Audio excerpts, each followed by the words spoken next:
Hey, what's going on, guys? Welcome back to the channel.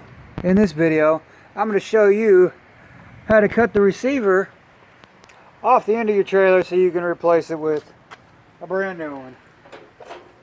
There's a new one there.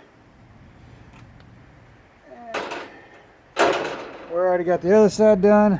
One second, I'll take you around and I'll show you the other side. Alright guys, there's this side.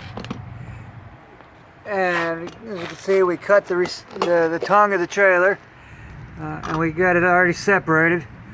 I've already slapped that big sumbitch with the sledgehammer and it's separated off the tongue of the trailer. So now we're going to cut the other side off and we'll let y'all watch this side. Alright guys, we got you set up here.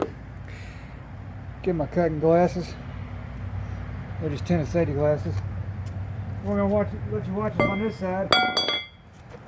Watch us cut right along the edge of that receiver and cut it right off.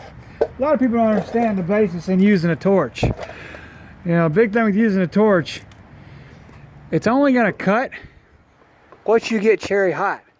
So you could get this whole thing hot, but when you start squeezing the end of your trigger down there, whatever's red hot, that's what you're cutting through. You won't cut through the rest. So if you want to cut this off right here at the end of the trailer, the receiver, get just the receiver hot, and then you'll cut it off without cutting through the frame of the trailer.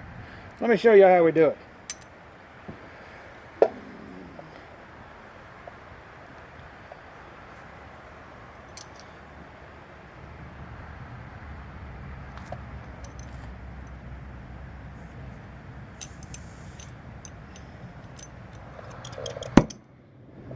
Yeah, I've noticed out there on YouTube, there's a lot of people that don't know how to